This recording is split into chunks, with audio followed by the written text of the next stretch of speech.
All right. Welcome to paraglidingtalk.com. I'm your host, Robert Michaels. You're joined tonight by some very special guests. Dave Ruff's with us tonight. Cue the round of applause.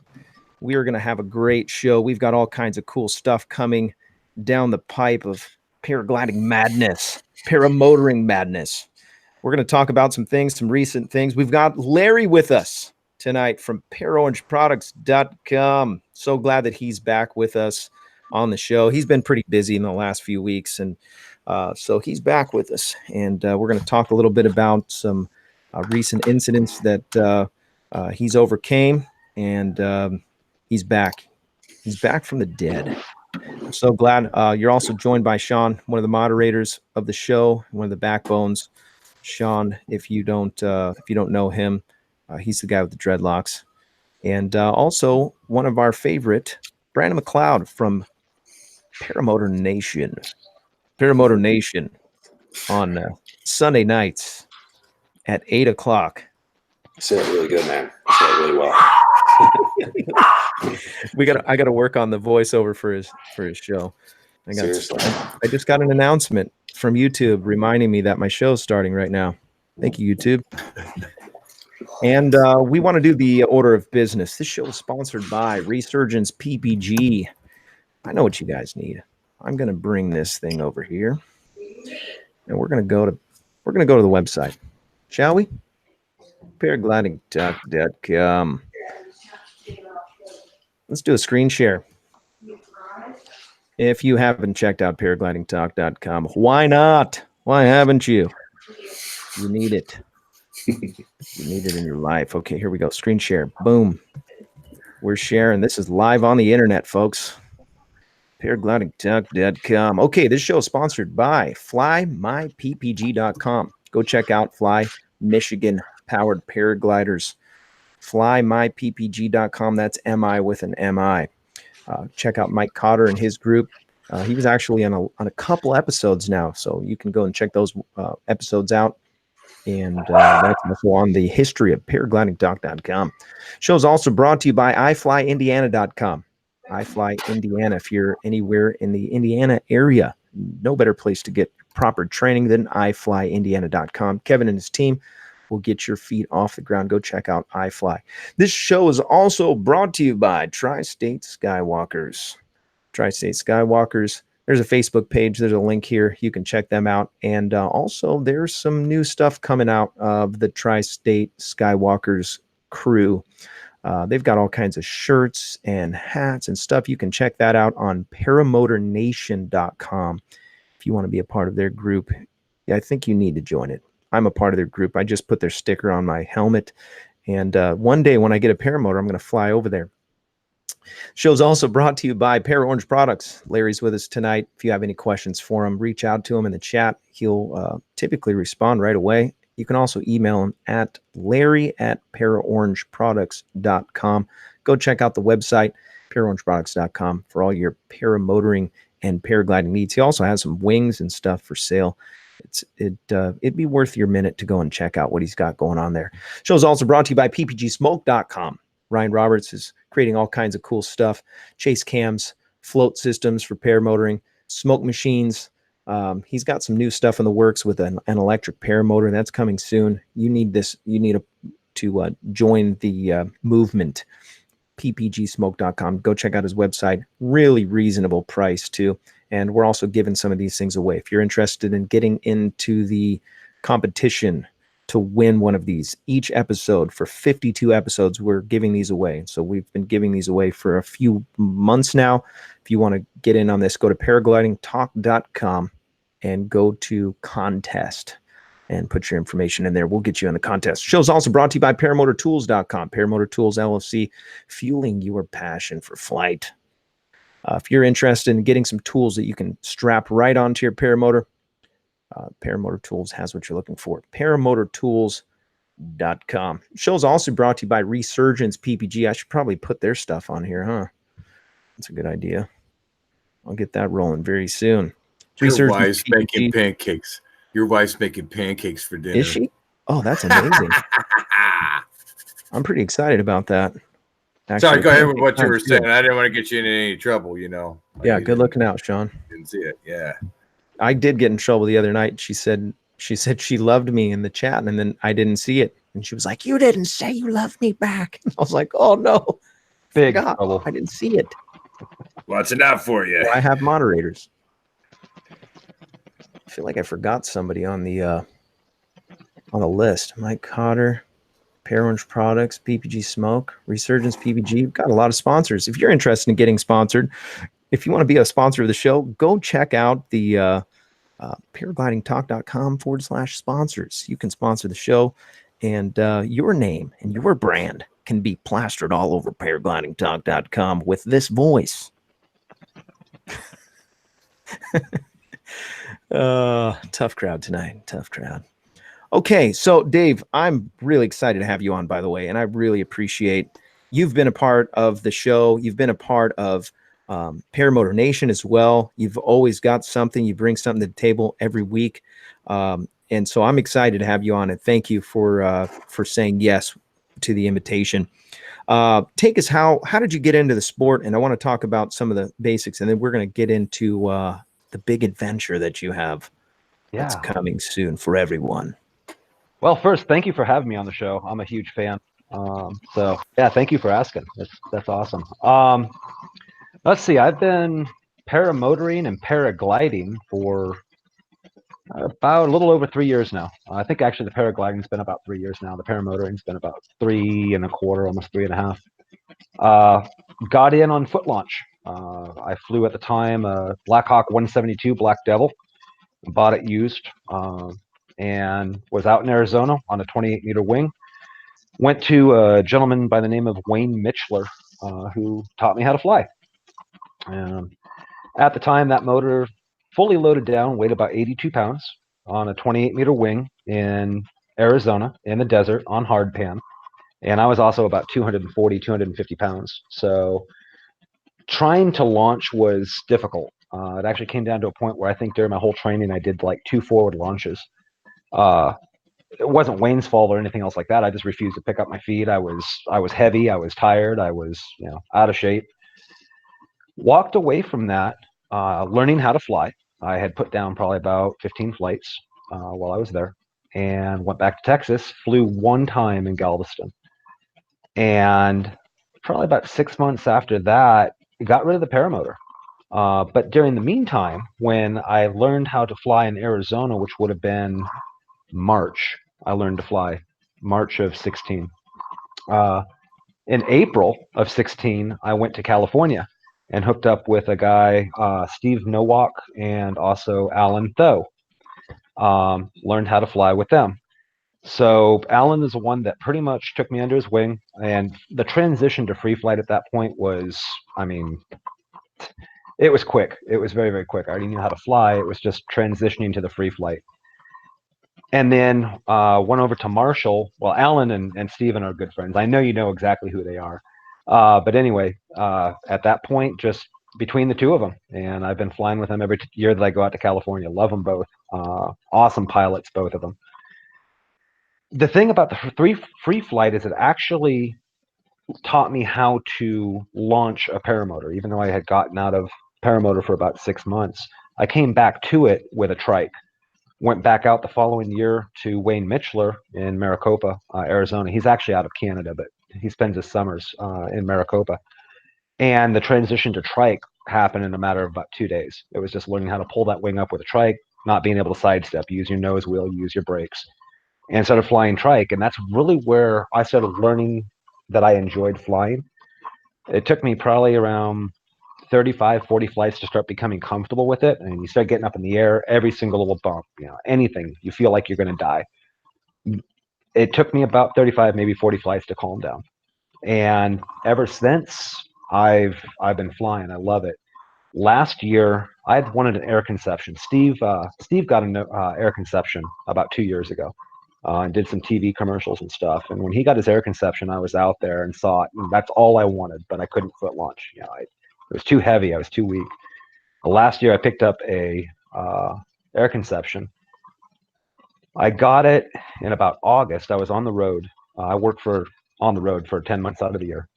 and I got it in Wisconsin, took it to Ohio, couldn't fly it there, went to North Carolina, hooked up with Resurgence with Todd. Todd and I could not get a time where he was available and the weather was cooperating. And I hadn't foot launched in 2 years and was super scared of it, didn't want to do it. We couldn't line time up, so it went back to Texas. And finally, I called Kyle O'Glee, who is another friend of mine. He lives about 60, 70 miles away from me, and said, hey, Kyle, I really want to come fly. We're going to go do some thermal practice. I've never flown this motor. I haven't foot launched in about 2.5 years. Can you please help me? And he actually put it in his video, in one of his videos. This was this was probably longer than that, 7, 8 months ago. But he helped me, and actually he really didn't do anything. He'll tell you he didn't do anything other than I'll tell you that he was there for moral support. Got the motor up, or got the motor on, got the wing up, started going out, and took off. And I was hooked on foot launch at that point. So I take a lot of a guff because I'm named Trike Flyer, and I do fly trikes, but I also foot launch and I also free fly. So my schedule is usually I will foot launch in the spring and I will trike fly in the winter, the fall, winter time. So here in about another 3 weeks, you guys are going to see me doing a lot of trike flying up on my channel. By the way, love your channel. I appreciate it. I've got, so I didn't mention this before, but you put out a video just recently where you flew in some pretty heavy winds, and I should have pulled it up, but I wanted to talk about that because it was pretty sketchy. And I know that, for us, for the free flight guys, I can watch and be like, nah, that's, every time I go flying. But you're in the middle of air coming, busting up into your wing. You're parked at certain places, even flying backwards a little bit. Let's talk about that a little bit. And I'm gonna actually try to pull up some of that footage while you're doing that. You're absolutely correct. In free flight, I'm a P3 free flight pilot. You get into air that will bounce you around and probably make a lot of the motor pilots sit there and go, heck no, I'm not going again. This, however, was probably by far the sketchiest, bumpiest, I thought I was going to die flight. And it all started actually with a PPG smoke. I had bought a PPG smoke. I was going to go up and do a review video. The first review video that I shot for it didn't even record, so this was the second flight. You're talking about the chase cam, right? Not the smoke machine. Yeah, the chase cam. Okay. So I ended up hooking it up. This was at the fly-in, Black Hawk fly-in, just a couple months ago. And all that day, we had flown in the morning, did a really beautiful cross-country flight, matter of fact. And for the rest of the day, the weather came in, the wind came in, it was bumpy, it was nasty, it was horrible. And then all of a sudden it just calmed down, and it was probably like around 3:30, 4 o'clock. I fly at 3:40, 4 o'clock in Marshall and things like that. No big deal, right? The windsock was a solid forward. It was maybe blowing 4 miles an hour, 5 miles an hour, which, is barely reversible, but solid forward. So I hook everything up. If you notice in that video when I take off, you can actually hear me say that my motor cut out. That's it. I'm gonna contact them. Well, I was also having motor problems as well. So before this flight, basically, we're trying to start the motor. It keeps on cutting off. We start the motor, it cuts off. We finally get that done. Here I am doing the launch. Get up in the air, and the motor cuts out and then comes back on, and I take off. I calm down after cursing a few times and say, okay, hey, I'm here for a review. Take a deep breath. And about the time that I'm starting to calm down and take a deep breath, I'm starting to notice that it's really bumpy. I mean, like unusually for what is down on the ground. So I get up there, and all of a sudden I start getting rocked. Well, okay, I'm getting rocked a little bit, no big deal. Going to still do the review. I'm just going to end up getting down on the ground. So shoot, 5 minutes of video. I'm already here, and do it basically, coming back around the other side, land, done. And then I get parked, and I like, okay, I'm parked. I'm going to go up high and see if I can get out of this turbulence. I'm figuring it's just low-level turbulence. You got a lot of wind down in these mountains and things. I go high, get parked, and then I get hammered. And I got hammered so hard that my helmet cam, my Hero 7, actually cut. It just, it was charged. There was memory space, everything. It just cut out. And I'm not sure if I hit it or if one of the bumps hit it or, whatever, but all the video from that point comes from my chase cam, which is kind of cool because if you watch the chase cam, if you've ever flown in turbulent air, you know this is really turbulent air because there's no way you can simulate this. It was absolutely wild. So at about, coming up right here, I'm going to start noticing I'm getting parked. I think I'm going to make a reference. I'm going to go up high, starting to understand it's strong winds. The higher I go, the more strong it gets. And I don't want to come down low because I'm getting hammered. I don't want to have a collapse. And it starts going through my head going, okay, you know what? Rather than trying to land this thing, engine out or anything else like that, I'm starting to take a look downwind for a clear spot in case I've got to deploy. Because I don't want to hang up in power lines or trees. So instead of looking for a safe out on an engine out, I'm looking for a safe out of where this parachute's going to come down if I have to deploy. I think the only other time I've ever had feelings like that is probably within about my first 10 flights of, I take a little ripple and, oh my God, the world's coming apart. So anyway, I basically start coming down, which you guys are going to see here pretty soon. I'm starting to notice the lulls in the wind and starting to realize, okay, they're cycling about every minute, minute and a half. No problem. I can work with the cycles. We do that in free flight. We work with the cycles. We work with the thermal cycles and stuff coming in. So as I start coming back around, I notice the cycle. Look at that. Oh my gosh. Yeah, I mean, you're flying straight and that chase cam's just going all over the place. If you see my hands, you'll see my hands are making these movements. You'll see my body shifting. I mean, I'm working the seat. I am absolutely working the seat. And surprisingly, this wing never tip collapsed. I mean, I've watched the video. I've never seen it tip collapse. Boy, it sure felt like it was going to frontal though. And with those cameras, with the stabilization, I mean, it gets rocking like that. That stabilization doesn't work. That's bad stuff. Oh yeah, it's horrible. It's horrible. Actually, I'll tell you something funny when I land too. That I didn't realize because my helmet cam was off. Chase cam didn't pick it up. But anyway, so I start coming around. At this point, right in here, I'm starting to look for a place to actually land under parachute in case I have to. I mean, I'm not thinking that I'm gonna toss, but I have already put my hand down at my reserve handle about 3 times. Make sure it's there. So I don't have to look at it. And I'm starting to literally start taking a look at where I'm going to come down. I don't want to hit the house off to my right. I'm starting to take a look around other things. I'm literally starting to try to get this thing to go, anywhere where I know that I'm probably going to come down in clear area. And I'm also noticing the cycles. So here I'm starting to feel the cycles and I'm going to start coming down because they're starting to lull out and I figure I can catch a cycle. I start to come down and the cycle only lasted maybe about 15 seconds. You'll literally hear me power back up and start coming in and then all of a sudden it goes dead. Well, not dead, but a lot calmer. And that's where I'm like, you know what? I'm too low for a reserve. Even with this strong wind here, it's not going to deploy in, 60, 70 feet. I'm coming in. And when you watch my landing, watch how many times my feet touch the ground.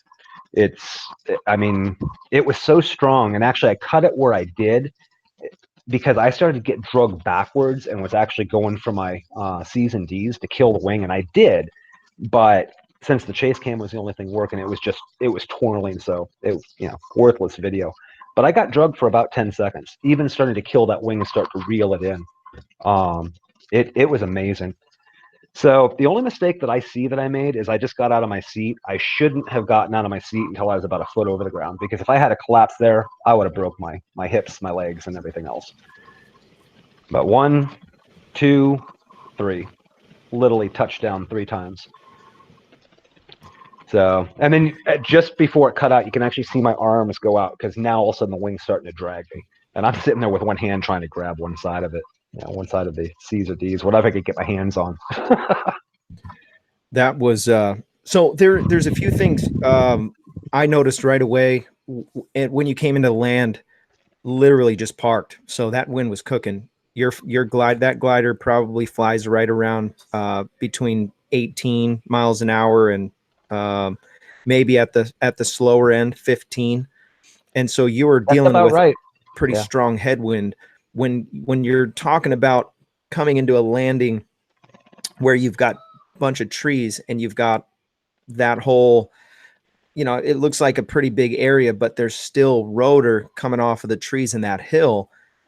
And then you compound that with the midday thermals popping off of whatever was on the ground. This is one of those situations that will take a guy out of the sport. Oh, it'll kill you. Yeah. That situation can kill you that fast. And I don't necessarily even I'm not necessarily saying in physically, because all that is possible. Like you were thinking, okay, I need to think about throwing my reserve. Like this is that bad. When you talk about guys that are, especially guys that have come out of aviation, I just flew the other day with a guy who is a helicopter pilot, and we both top landed at Blossom, and he was like, oh my gosh, I was so freaked out. He goes, I've never been that scared in my life. And it was a bumpy day. But those type of days, what did you take away from that? Check your local weather conditions. Where I made my mistake is I was in a new area. I had flown it for a day or two prior, but it doesn't matter. I was in a new area. Nobody else was flying, which when I see that, I kind of start gauging the conditions. I'm getting good enough with the weather that I could probably kill myself really quickly. I'm getting good at gauging weather, but I'm not a Kyle Oakley. Kyle looks outside and says yes or no, and you can count on there being 3 bumps on your takeoff because he said so. The tornado whisperer. Yeah, exactly, right. I didn't check with the local people, with the instructors that were out there, the Black Hawk instructors. I should have talked to them. I saw other guys out there kiting. Oh yeah, they were actually. What's funny is when I came down, 20 minutes later, another guy went up in the same condition.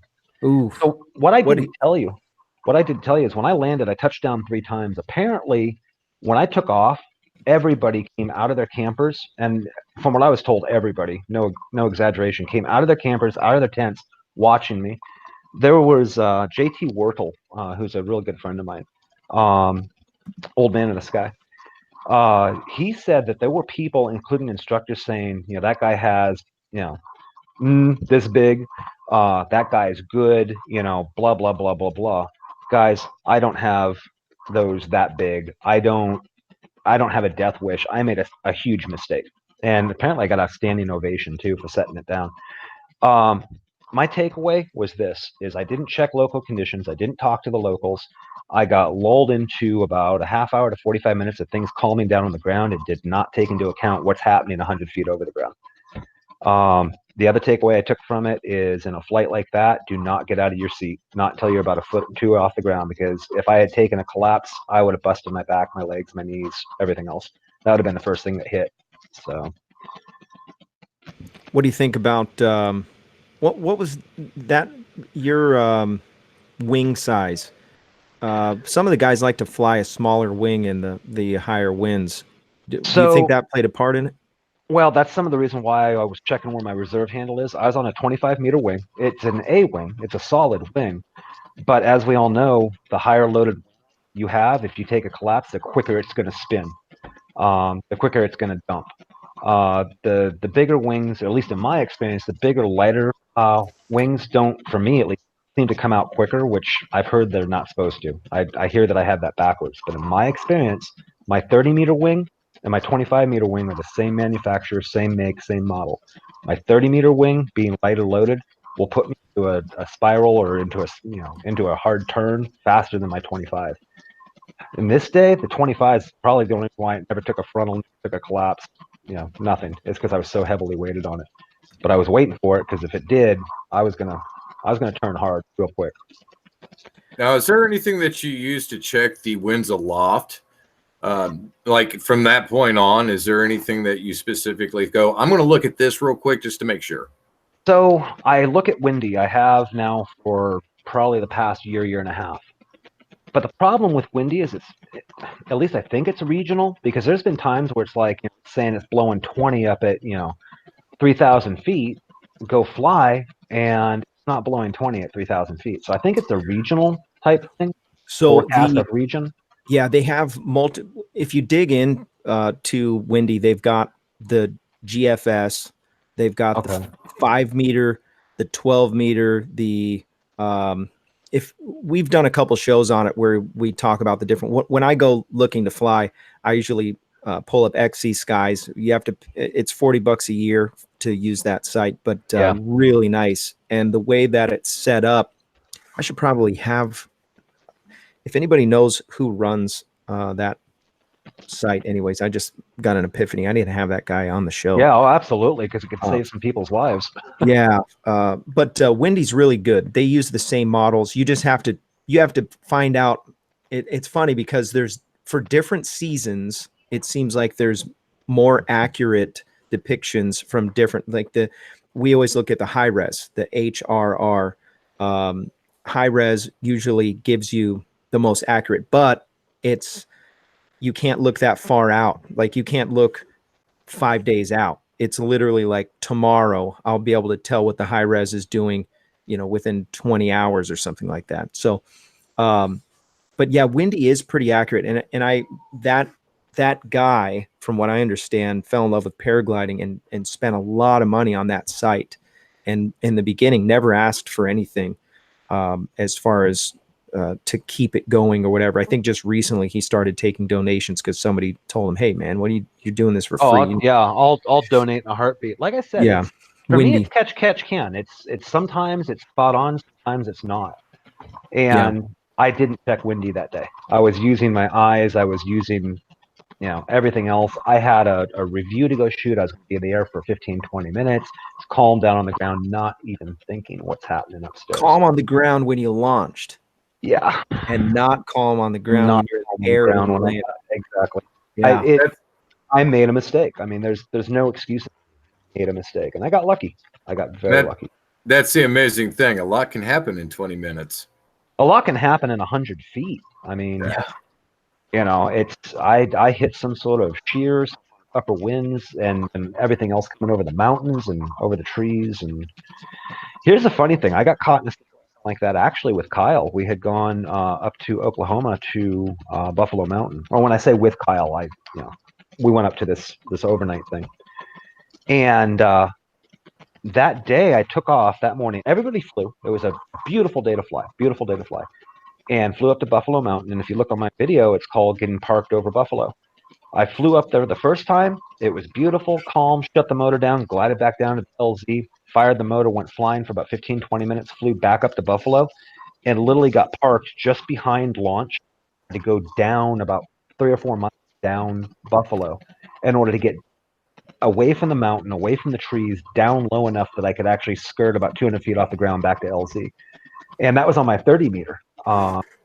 It wasn't bumpy. It was really laminar, but still, I didn't have my speed bar connected, nothing. I was on a 30 meter wing. I was light, and same thing happened. So dumb mistakes is what that came down to. And I mean, I can vouch, I would have done it. I would have flown. It's calm on the ground. Big deal. Everybody's got their stuff out already. You got, there's going to be a flight. But I like what you said. Talk to the locals. I have been floored at different times where I said, I'm not even going to go fly. And I get a message, "Hey, are you flying today?" from a vet.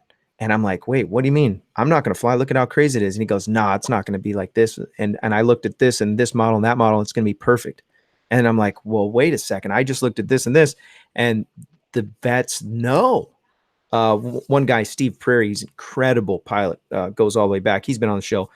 One day he was like, "Hey, it's going to be great. We're going to go into the clouds." And I was like, "Nah, it ain't going to be a cloud day." Like I'm thinking, no, I've been stunned. I watch the weather every day. I got it this time. Sure enough, I show up. I was about a half an hour late. He's in the clouds when I got to launch. And I'm like, no. And I couldn't get up.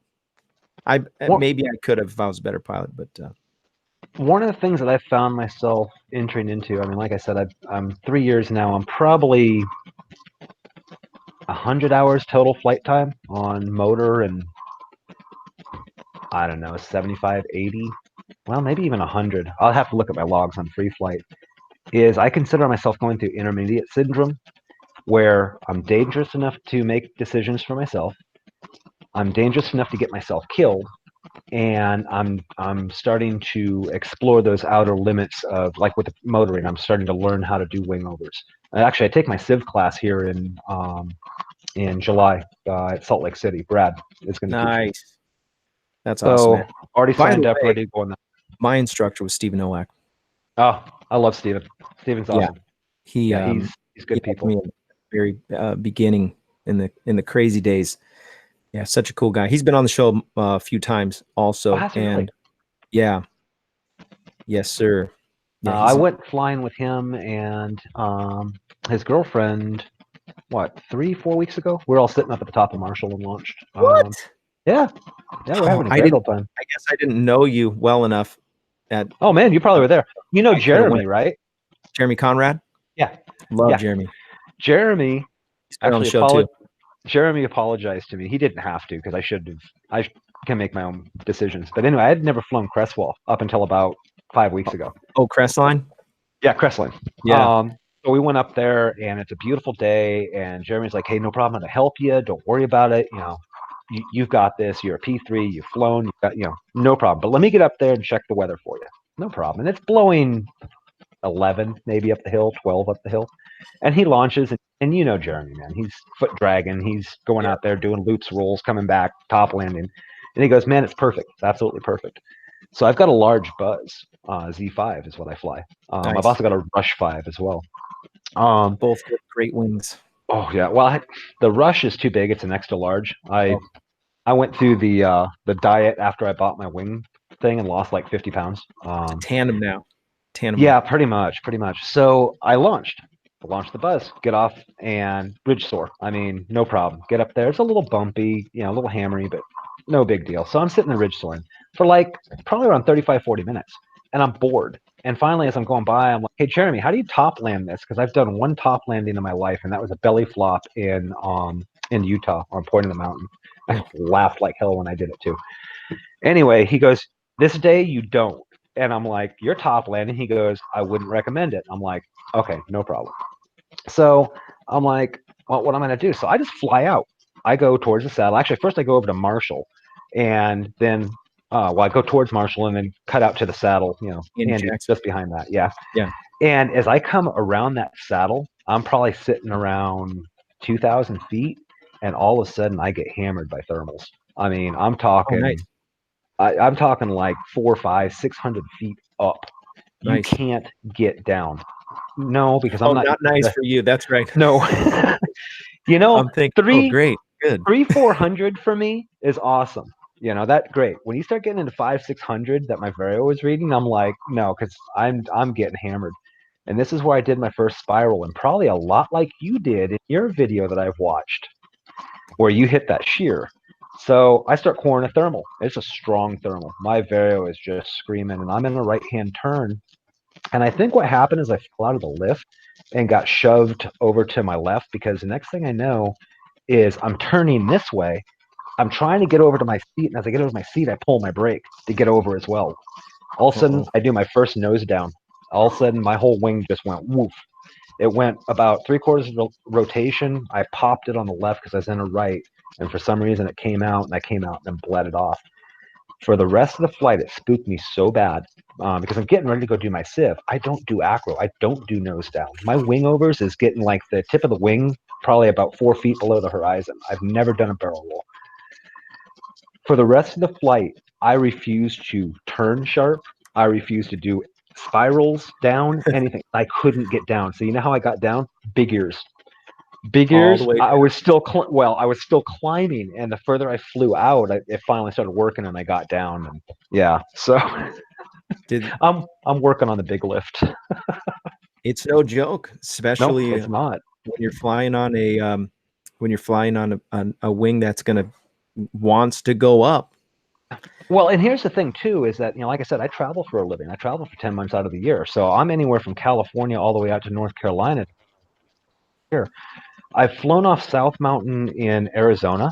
Nice. And the one thing it's a tiny little LZ. I mean, it's steep. Yeah, I saw it. Cactus. Yeah. When you come in. That's my hood, by the way. That's where I grew up. Oh, really? Oh, That's awesome. I work out there in the spring, so I'm flying out of Maricopa and that area. Anyway, the thing that I've noticed about the Southwest, California and stuff like that is when you're talking 300-400 foot, 500 foot up thermals, they're sharp. They're a lot sharper than what they are in the South. When I hit 500 in the South, I mean, yeah, it's up, but I don't know, they're different. It's like the California and the Arizona desert thermals are sharper or more intense. I don't know, they freak me out. It just seems like the Texas, Oklahoma, or going even further east, when you start getting that humidity and everything else, they just don't seem to pound you as hard. It smooths it out a little bit. Yeah. We've got you've got some big stuff coming up soon. Sky Ventures US. Yeah. We're going to talk about that in just a minute. We're about the half-hour mark. We're going to give something away. If you're watching and if you've been in the chat, your name's been written down. And tonight we're going to give away this looks like a Flying Monkey. Flying Monkey Toe Pro. You need it. Flying Monkey Toe Pro. Johnny Wisconsin made these and has changed the Toe Pro. There's the Toe Pro. This is the Toe Pro 2.0. It comes with a strap and everything. So your name is in a hat. Sean's going to pull that name right now. That's right. My writing is finished for the show. How many? Let's see how many people are in there. 64 people. So you had to write 64 names down, probably. That's right. Usually it's like 100 something. So I'm taking it easy today. It's like retirement. Tell me when. Do it. All right. We got one right here, and it is Jeff Mack. Jeff Mack, congratulations. Congratulations, Jeff Mack. Mack. Toe Pro. Woo! We've given away so many of these things now. We have to wait for a few seconds in the chat to see if he goes, I already got one. Give it to someone else. Or I'll never use it. So congratulations, Jeff Mack. Please reach out to me in the comment section of the website, paraglidingtalk.com, and send me your details so I can send it out to you. Congratulations. You are now the proud owner of a Toe Pro. And I think you can buy them somewhere, but I don't know where. There's a big hole right there for some sponsor. Speaking of sponsors, the show's brought to you by ParaOrangeProducts.com. Larry's with us tonight. Larry, I'm so glad that you're back and you're here tonight. How you doing, man? And how's the recovery? Doing well. My being absent wasn't just from my misfortune. I've been busy at work as well. I knew it. Yeah, I try to keep you in the loop as much as I could. First, I want to thank everyone. The emails, the instant messages, the phone calls. Never realized what kind of fan base I had out there, but I appreciate everybody's concerns. We're doing okay. Would like to talk about what I walked away with. But again, thanks to everyone. Kind of screwed things up. Robert, you once said about when these things happen, you don't realize the residual effects in other areas when you have a problem, you have an accident. This was just before the bad apples flying. Excuse me, my allergies are terrible today. And I wanted to get that last flight in before we headed to the fly-in, because as you know, when I take the bag lady with me, I can't fly because I don't bring my machine. We bring our RV. So I wanted to get that last flight in, and I just moved to a new airport. And I fly a quad. I don't fly a trike. And one of the nice things about quads is they don't flip when they're on the ground, but you can flip them, and that's kind of what I did. It was a perfect day. I just want to say all that happened was on me. It was not the airport. There was nothing on the runway. Everything was clean. I made a comment to some people that I wasn't sure what it was at first, maybe something off the runway or a broken motor mount, but it was not anything on the runway. And I'll get into deeper what it was, but just want to clear that up. The airport was beautiful. As a matter of fact, there was no one around. I had set my wing up on they have an old part of the airport, which is a shutdown runway. So what some of us do is we lay out our wing at the end of the runway on the grass, and we put our trike or quad right on the beginning of the pavement. So you get a nice taxi off. And I had a beautiful taxi. You couldn't ask for more. Wing came right up. And what happened was, this is it's not a tower airport, but we're required to use a radio. So of course I had my helmet on, my earmuffs were down. I did my announcement, hit it, wing came up.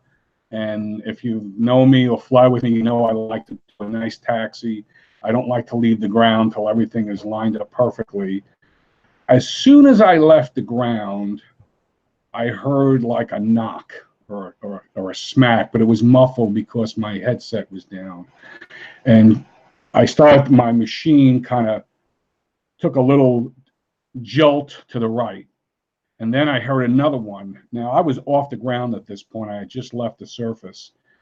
My machine, the one that I fly, which is a Black Hawk lowboy with the 4-stroke engine, my prop spins to the right. So my machine always goes to the left. When this happened, my machine went to the right. I knew something was wrong. I lost thrust. And my big concern was keeping my wing from getting destroyed. And that's what put me into a bad situation. I didn't pay as much attention to everything else as I should have, but keeping my wing inflated. So what happened was, and I had some of my fly buddies come over, and we kind of did a review and an autopsy of my machine.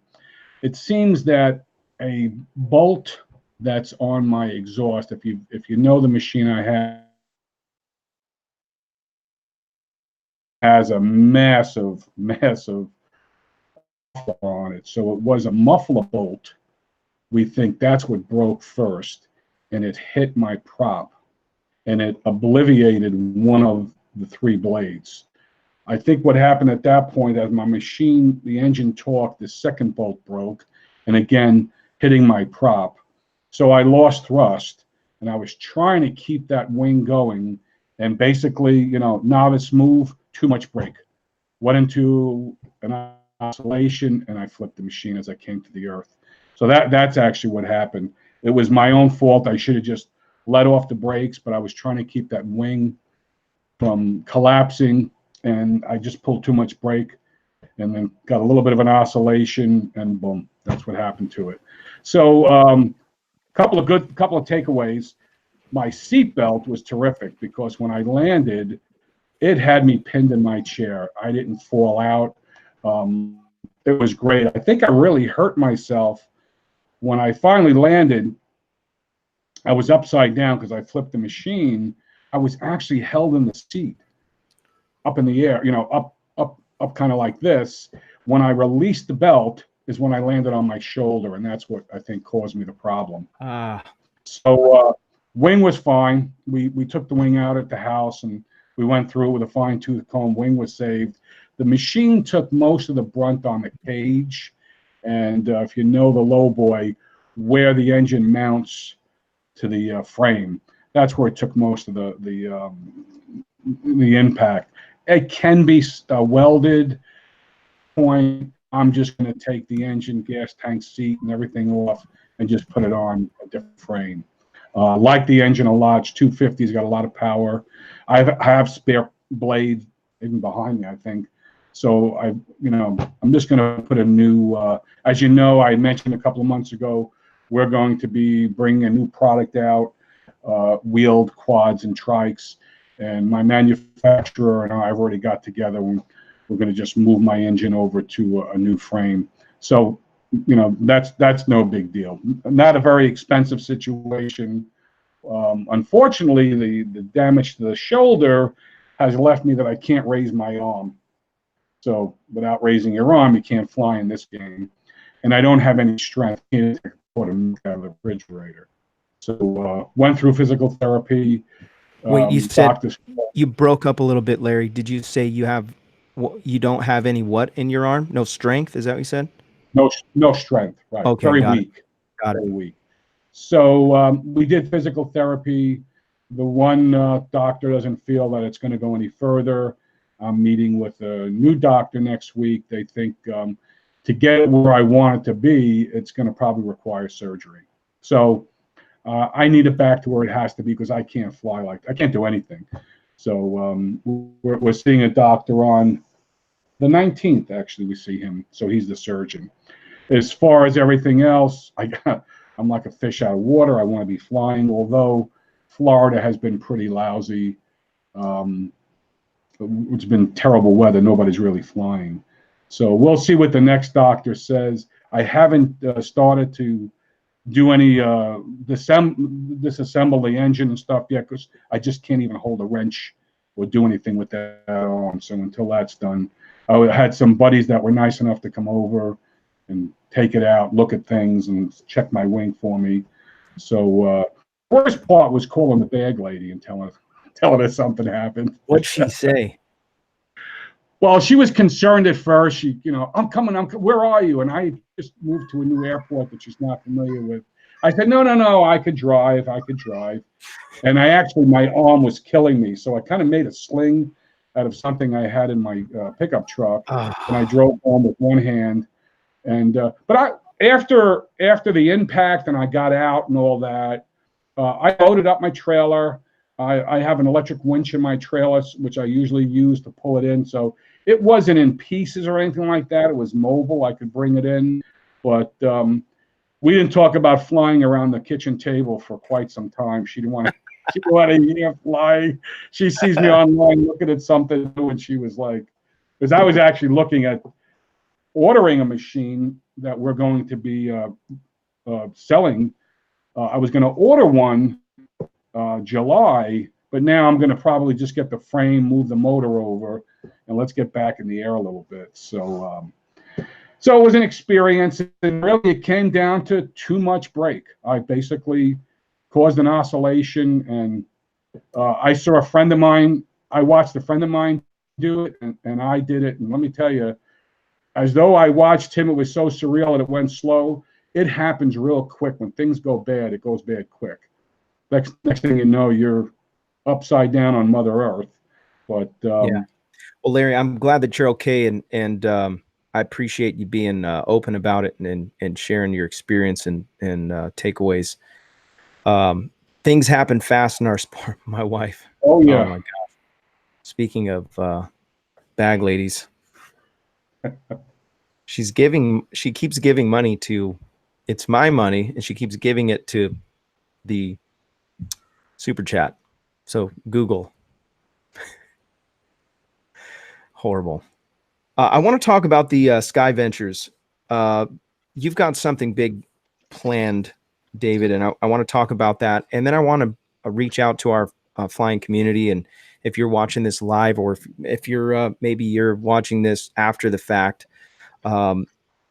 reach out in the comments or in the live chat here if you've got something that you have a question about, and we're going to talk about this. So you're basically just a quick rundown.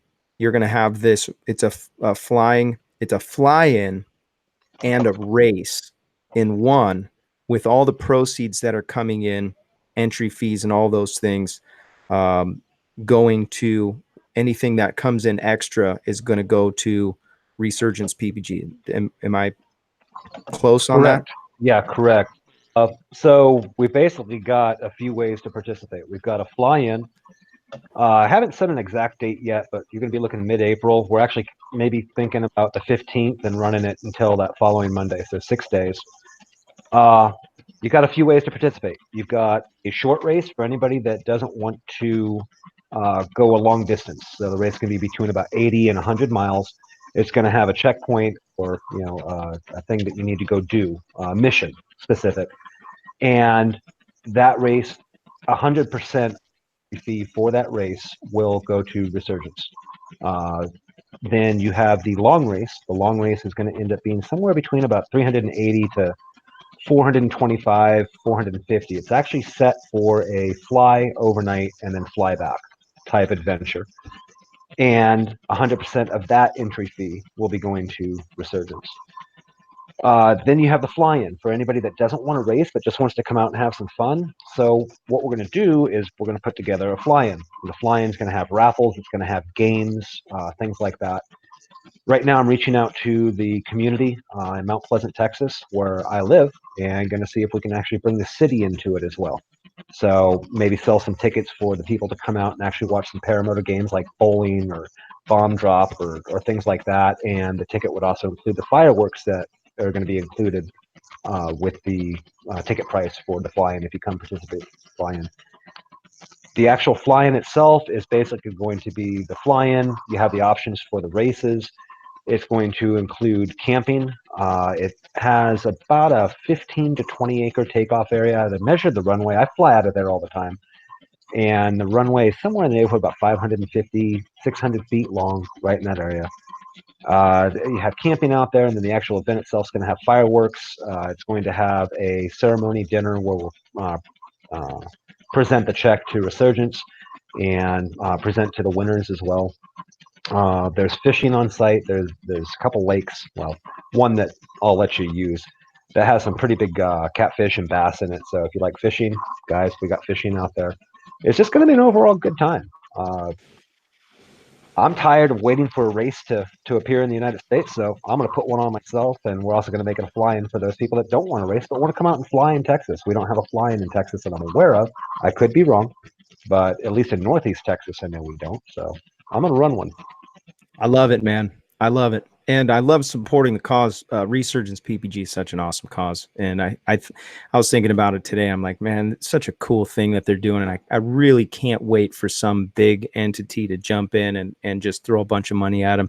I know it's going to happen because it's such an awesome thing. And the fact that he's a 501c3 makes it really easy and convenient. There's a lot of footwork that goes into the 501c3 stuff. A few $1,000s worth of legal stuff. Can I help you, sir? Can I go on your phone and play that game? No. All right, kick rocks. Only Brian is always going to do it. Only Brian's going to do it. It's little kids. I don't even know whose kid that is. He just showed came up in here. Yeah. Jared, thank you for your contribution to the show. I have a question about how people can get involved now if they want to reach out to you. And maybe they have something they want to offer. Maybe somebody knows how to make t-shirts or stickers or how they can promote, or maybe they have a large influence on social media or something like that. How can they help you? Absolutely. So the website, which is not live yet, is going to be and is skyventures with an S, US.com. Guys, it's there. Yeah, it's the website's there. You can actually see it, but since I'm traveling, I'm out here in Mount Shasta, California. Until I get to my actual big rig where I can actually populate that website, it is not active. We're not selling anything yet, et cetera, et cetera. But that's the website. Keep watching it. It's 2 to 3 weeks. You're going to start seeing it come live. I'm reaching out to everybody that I can, social media wise, to get the word out. It's going to take a place in Texas. It's going to be April. Thinking April. I'm thinking the 15th. Don't know yet. We'll find all that stuff out in 2 weeks as we start making the announcements. The land that we're flying from right now is set on about 50 acres that we can use. Again, the runway is about 500-600 foot long. It covers north, south, and east, west, so we can fly. The weather in April is somewhere in the neighborhood of around 70, 75 highs, 50 lows. So we're planning it for a good time. As far as for help people, guys, if you know anybody that prints shirts, t-shirts, I'm looking for that person. Right now we've got a design going on. In fact, Nicole Phoenix, I hope everybody knows her. If not, make sure you guys are subscribing to her. She's designing the shirt for this thing. So I'm trying to find a print company that can handle this, do it cheaply. And as far as for reaching me and things like that, I hope it's okay, plug my channel, but watch Trike Flyer. That's where I'm doing my live updates. Basically, youtube.com/TrikeFlyer. Please subscribe, hit those notifications. That's where I'm doing all my notifications. I'm doing at least one live update a week now, every week. Perfect. So that's pretty much what I really need people to do. If you guys have connections to promoters, things like that, will work with a nonprofit, with Resurgence, work with me. Let's bring them on board. Love it. So. Love it. So we're all about flying safer on this show. If you're interested in investing in the show, you can always give in the super chat, but there's also a whole bunch of people that are just kind of in the shadows that support the show on Patreon and PayPal. And I really appreciate those guys. I don't give enough. One of the things I mentioned before, the guys are flying. Today is like the first good flying day in about 5 days, and I'm busy. I got things going on between church and work and all that, but today was a really good flying day, and I didn't even bat an eye. I'm like, no, I'm going to do the show. It's going to be amazing. And it was funny because I called my wife earlier, and she was like, are you thinking about canceling the show and going flying? I said, no. It was funny because I was asking her about the weather for someone else, someone who lives by the beach, because it was overcast at the beach, but I had a feeling it was cooking. The sun was out at the house right here by Blossom, and so she was like, are you gonna go flying? But support the show.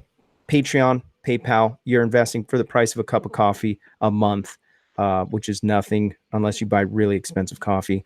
You can support somebody else learning, or you yourself learning something that might save your life.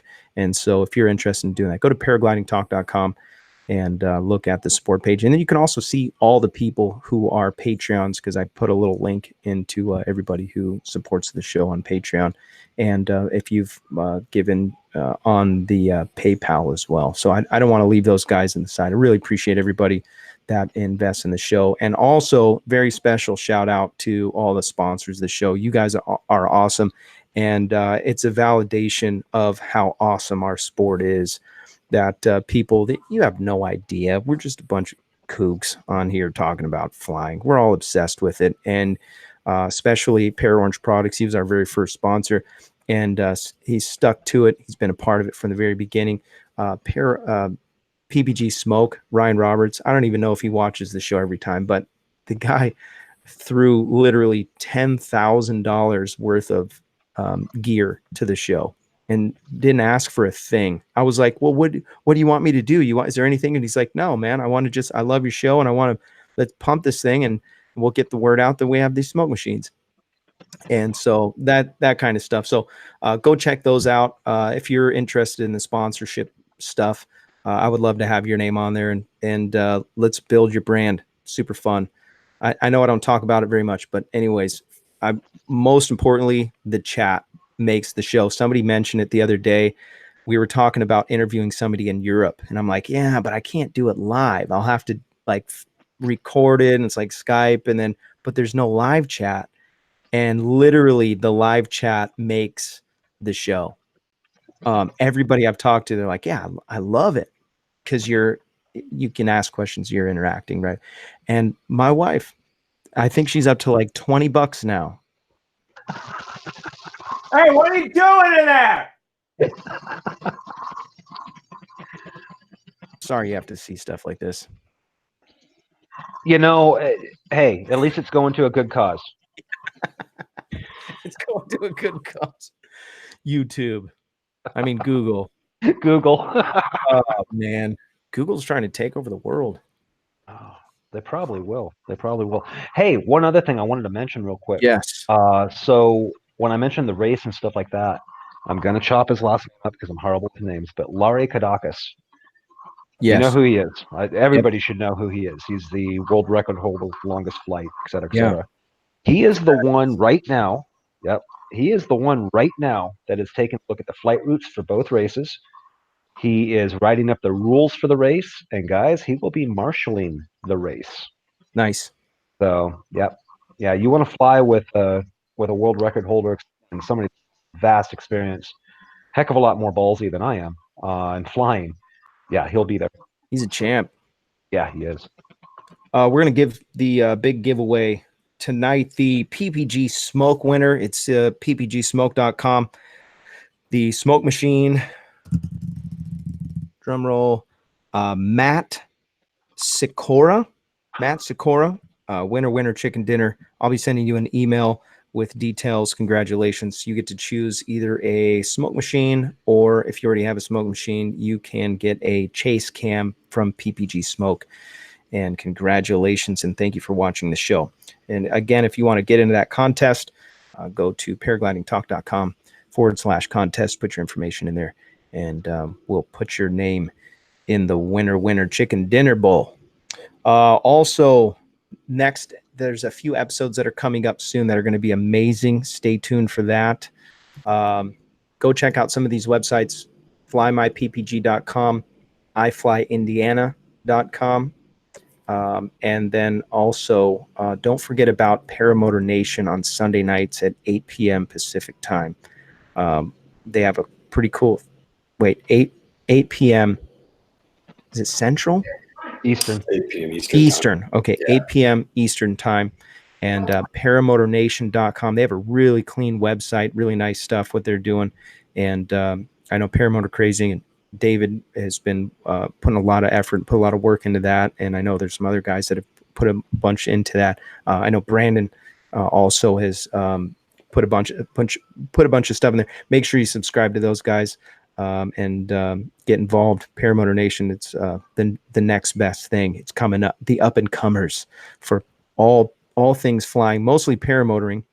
But eventually, I think they're gonna they'll be having some guys on there without motors. I want to come on eventually. Well, you better. Yeah, man. I'll be on there. We want you to. Yeah. We can make that announcement, right? That you're going to do it. I'll do it. Yeah, I'm in. I'll get in trouble. Hey, Brandon. It'd be good to have you on After Dark too. Brandon, when he does, can I be the one that interviews him? Because I'm going to be that tough interviewer. Oh yeah, that's right. I had to talk to David about that. Yeah. Paramotor Crazy. No kidding. I like how you guys do it, man. Seriously. I like your setup, everything, man. I'm excited when I come home from church, and then I usually watch it the next day, so I'm always excited on that. A lot of fun. So we're gonna go to the after show. I really appreciate everybody. There was a couple questions. I think Larry answered that. They asked if he was going to make bags for trikes. So Larry said, and this is in our private chat, he said, yes, we can make bags for trikes. Just looking for input for what everyone is looking for. Ethan Vance, thank you for your investment into the show. He said, I repent. Ethan, I'm going to send you an invite, Ethan. You need to come on the after show. I got to ask you some questions. Ripman, thanks for watching. Tony Marzano, thank you. Don't forget to go check out ResurgencePPG too. Check out what they got going on. The website, ResurgencePPG.com. Well, next week's show is going to be an amazing one. You don't want to miss it. We're actually going to be interviewing a hang glider pilot that is a local legend. I'm pretty excited about it. It's going to be a great show. And I guarantee we're going to learn some stuff. It's going to be incredible. So thanks for everybody in the chat. You guys rock. And if I don't see you on the air, see you in there. You guys have a good night. Thanks again for watching.